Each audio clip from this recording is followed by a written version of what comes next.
Welcome back to my channel. So as promised कि हम लोग एमसीक्यूज़ करने वाले हैं सेबी ग्रेड ए की प्रैक्टिस के लिए। तो फर्स्ट ऑफ ऑल हम स्टार्ट करें कंपनीज लॉ से। ऑलराइट, तो आज है सेट 1 और इसमें 10 क्वेश्चन टोटल होंगे एंड इसके आगे पीछे का भी देखेंगे जो भी थोड़ा बहुत कंटेंट रहेगा और देखते हैं आप कितना स्कोर करते हैं। ऑलराइट, तो without any further delay let's get started. Question number 1, shelf prospectus is valid for.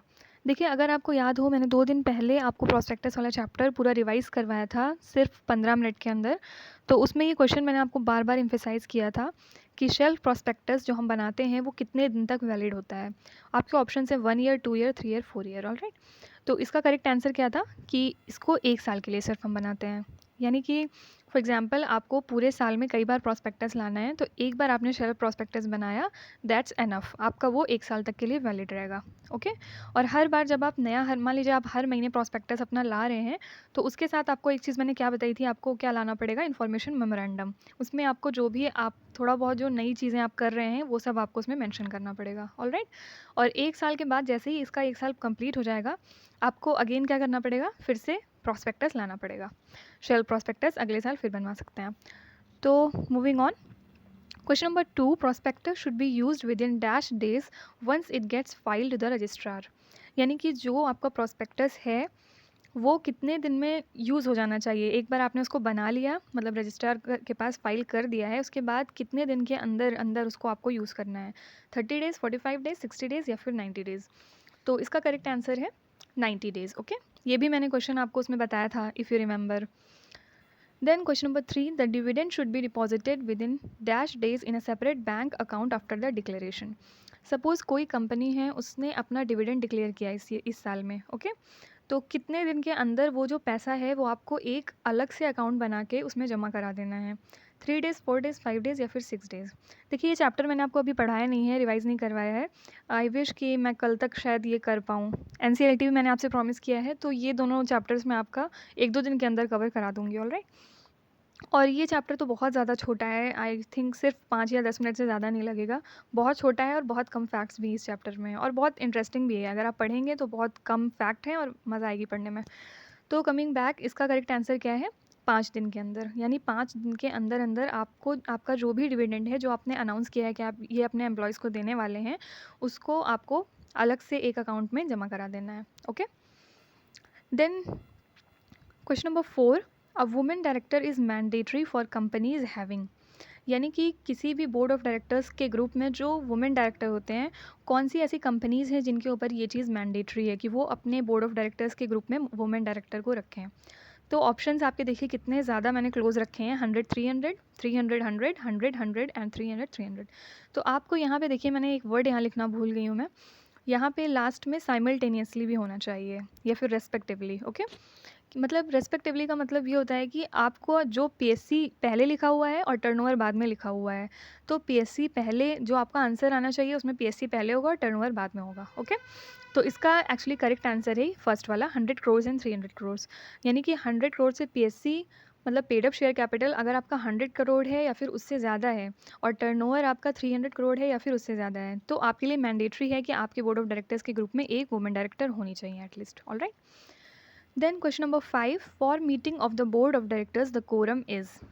देखिए, ये भी एक बहुत इंपॉर्टेंट क्वेश्चन है, बहुत ज़्यादा प्रोबेबिलिटी है कि शायद ये क्वेश्चन आपके पेपर में दिखाई दे जाए।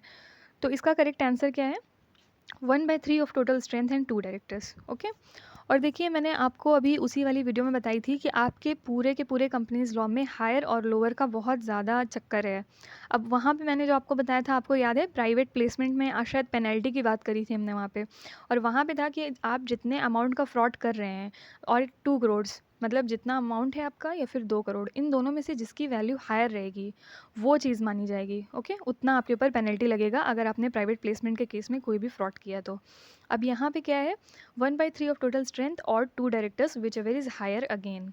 यानी कि जो कोरम है आपका, या तो वो टोटल स्ट्रेंथ का 1/3 माना जाएगा या फिर 2 डायरेक्टर्स, इन दोनों में से जो वैल्यू ज़्यादा होगी उसको हम अपना कोरम मानेंगे। ओके, तो ये हायर लोअर प्लीज़ आप हर जगह ध्यान दीजिएगा।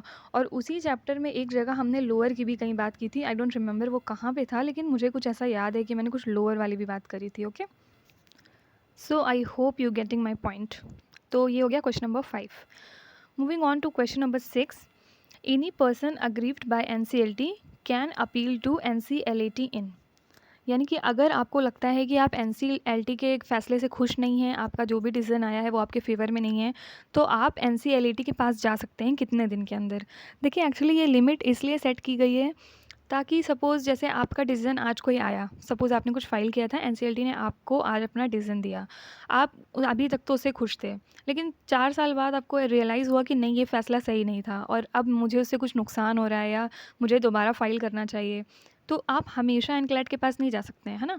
उसकी इसीलिए एक टाइम लिमिट रखी गई है कि आप उतने दिन के अंदर अगर आपको लग रहा है कि आप खुश नहीं हैं, तो आप एनक्लैट जा सकते हैं।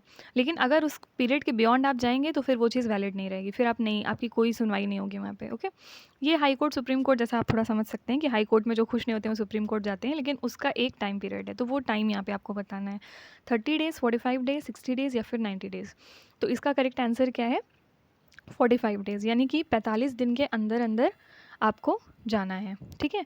और इसमें देखिए एक चीज़ और ये है कि अगर 45 दिन सपोज़ हो गए, आप नहीं गए, लेकिन नेक्स्ट 45 दिन तक भी जा सकते हैं आप अगर आपने कोई वैलिड रीज़न दिया तो। अब वो वैलिड रीज़न क्या है इससे आपसे मतलब नहीं है, आपको बस इतना याद रखना है 45 डेज़ जाइए NCLAT.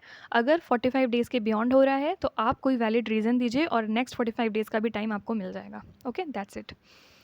Moving on to question number 7, the disclosure of interest produced by the director is valid for.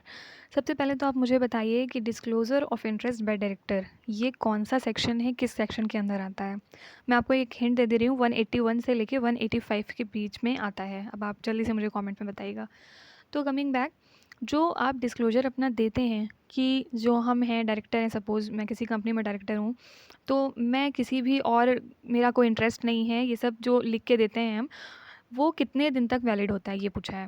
2 years, 4 years, 6 year, 8 years, मतलब कितने दिन के बाद आपको वो चीज़ रिन्यू करनी पड़ेगी। तो इसका करेक्ट आंसर है 8 ईयर्स, ओके? यानी 8 साल तक वो चीज़ वैलिड रहेगी, 8 साल के बाद आपको दोबारा अपना डिस्क्लोजर देना पड़ेगा, ओके?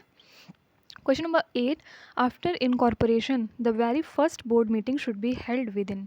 यानी सपोज सबसे पहले कोई अगर कंपनी बनी, जैसे ही वो इनकॉर्पोरेट हो जाती है उसके बाद कितने दिन के अंदर जो सबसे पहली मीटिंग होगी बोर्ड की वो हो जानी चाहिए? 30 दिन, 45 दिन, 60 दिन, 90 दिन। तो इसका करेक्ट आंसर है 30 डेज़, ओके? मतलब जब भी कोई नई कंपनी इनकॉर्पोरेट हो जाएगी 30 दिन के अंदर अंदर उसकी जो पहली बोर्ड मीटिंग है वो कंडक्ट हो जानी चाहिए। देखिए इसको मैंने थोड़े से फैक्ट बेस्ड बनाए हैं, आप चाहें तो इसको वन लाइनर के फॉर्म में अपने किसी भी पेज में लिख सकते हैं, and please remember all these facts, it's very very important. Okay, question number 9, the prospectus which contain summary of the original one is called. अगर आपने मेरी पुरानी वाली वीडियो देखी है, prospectus and allotment of securities का रिवीजन वाली video, अगर आप ये क्वेश्चन नहीं बता पाएंगे तो प्लीज़ आपको ज़रूरत है कि आप फिर से पूरा रिवाइज़ करिए, क्योंकि ये मैंने वहाँ पे बहुत बार बताया था कि किसी भी कंपनी में जो प्रॉस्पेक्टस होता है 400-500 पेज का, वो हर कोई नहीं पढ़ता है। तो उसकी जगह पे उसके साथ ही साथ एक समरी वाली प्रॉस्पेक्टस बनाई जाती है जिसमें थोड़े से पन्नों में पूरा कंपनी का ब्यौरा, चिट्ठा सब उसमें लिखा जाता है, सारे इंपॉर्टेंट पॉइंट्स। और उस प्रॉस्पेक्टस का नाम क्या होता है? एब्रिज्ड प्रॉस्पेक्टस, याद आया? सेक्शन नंबर 33 में था ये चीज़, है ना? 31 था आपका शेल्फ, 32 था आरएचपी एंड 33 था अब्रिज्ड। और डीम्ड प्रॉस्पेक्टस क्या होता है ये मैंने वहाँ पे बहुत अच्छे से समझाया है, सेक्शन नंबर 25 में आता है डीम्ड प्रॉस्पेक्टस। आई होप आपने वो वाली वीडियो अच्छे से देख ली होगी। Then question number 10, the minimum number of directors possible in a public company is. यानी कि अगर आपकी कोई पब्लिक कंपनी है तो वहाँ पे कम से कम कितने डायरेक्टर्स हो सकते हैं? तो इसका करेक्ट आंसर है 3। देखिए एक्चुअली ये लाइन से बना हुआ है, जैसे फर्स्ट ऑप्शन है 1, तो ये ओपीसी के लिए होता है, यानी 1% कंपनी में मिनिमम एक डायरेक्टर का होना ज़रूरी है। देन सेकेंड ऑप्शन है 2, ये है आपका प्राइवेट कंपनी के लिए, अगर आपकी प्राइवेट कंपनी है तो वहाँ पे 2 डायरेक्टर्स का होना एकदम ज़रूरी है। और अगर 3 है, थर्ड नंबर पे 3, यानी कि अगर आपकी पब्लिक कंपनी है तो आपके उसमें 3 डायरेक्टर्स का होना मस्ट है, ओके? और एक चीज़ देखिए ये याद रखने में आपको ईजी रहेगा कि ये सारे जितने भी कंपनीज अभी मैंने आपको बताई, ओबीसी हो, पब्लिक हो या फिर प्राइवेट हो, इन तीनों में मैक्सिमम डायरेक्टर्स कितने हो सकते हैं? 15, ओके? मैक्सिमम सबके लिए एक ही है, और 1 2 3 ऐसे करके आप याद रख लीजिए कि OPC, private and public, alright? तो ये हो गए 10 questions. Do let me know कि आपने कितना स्कोर किया। अब तो इतना करीब है एग्ज़ाम, मेरे ख्याल से सबके 10 में 10 ही आने चाहिए, लेकिन फिर भी आपके जितने भी आए हैं डू लेट मी नो। और इसके बाद हम लोग कॉस्टिंग का शुरू करेंगे, एक सेट कॉस्टिंग का करेंगे। देन अगर आप मुझे बोलेंगे तो मैं कंपनीज़ लॉ के और क्वेश्चंस कराऊँगी, क्योंकि अभी टाइम तो बहुत ज़्यादा कम है, लेकिन फिर भी I will try my best कि मैं आपको कितने ज़्यादा से ज़्यादा क्वेश्चंस प्रैक्टिस करा सकूँ। So stay tuned for the next part and please like share and subscribe to my channel. Bye bye.